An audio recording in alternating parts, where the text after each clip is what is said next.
Well, House Oversight Committee Chair James Comer says he's going to release the transcript of Hunter Biden's deposition later this month and is going to schedule a public hearing for the president's son after he testifies behind closed doors on December 13th. Comer also assures that this Hunter probe is, quote, the most transparent major congressional investigation in history, end quote.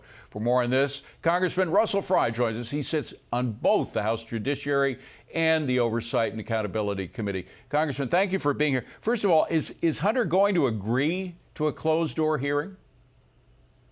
Well, I don't know that he has a choice because under the House, he has been subpoenaed to appear. Now, there's always kind of back and forth on suitable dates and things like that. But at this point, there is a lawfully issued subpoena that he is going to come in to testify. We fully expect him to be there. So that's my expectation right now. What's wrong with a public hearing, just a public hearing, which he wants? I don't think there's anything wrong with a public hearing, but I think the concern that Chairman Comer and Jordan have raised, and one that I echo, is that you're not going to dictate the terms under which we're operating. I mean, this is under Republican administrations in the House and Democrat alike.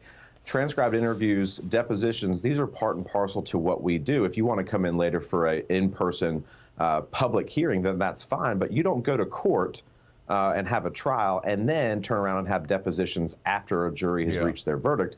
You do the depositions first. You know, I got to tell you, frankly, I'm less interested in hearing from Hunter Biden than I am in the stuff that you guys are digging up in both the Oversight and Jim Jordan's Judicial Committee. I mean, the stuff is just extraordinary. For all of this talk about no evidence, we still have questions, by the way. You dug up the two checks, the one for $200,000 and $40,000 to Joe Biden from his brother and his sister-in-law.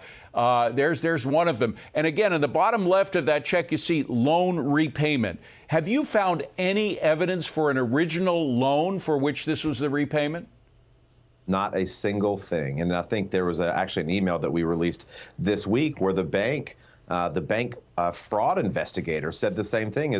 They've said that this is a loan, but we're seeing nothing. We're seeing no documents on file that would indicate that this is a loan. And so I don't think it passes the smell test because, quite frankly, I don't think it ever was a loan. Well, then that, of course, begs the question.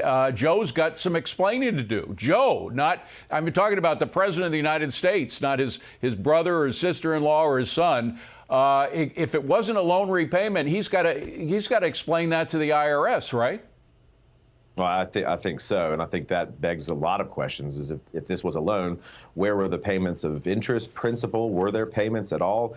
You look at the money that came in from this Chinese company, $5 million, and the bank flagged this and said that the payments are erratic. 58% of the money has been depleted in an 8-month period. Payments ranging from $150,000 to $400,000 to this company for legal services, but we're not really seeing anything. We're not seeing any agreements. They own no assets. There's no business model that we can really see that justifies this. And the bank investigator at the time said we might need to re-examine our relationship with this family. Then you have the tens of millions of dollars from Chinese sources going to the University of Pennsylvania, where, of course, he had his institute. Biden had his institute. There's something called a Charitable Remainder Trust. It's a non-taxable annuity that sometimes is used by people to avoid taxes. They contribute a lot of money to a nonprofit, then they somehow find ways of siphoning that money to themselves or to their family members. Are you guys looking into all those possibilities? I think so, and I think the committee, particularly the staff right now, have done such an excellent job of really putting this together. I mean, financial stuff is tough, but I think they've done a remarkable job so far. They have, your staff are acting like what the FBI and the IRS should be doing. I mean, that's what we pay them for. We don't pay the staff of Congress people to put all this stuff together and to be the investigators and the DAs and the U.S. attorneys, but that's the way it is.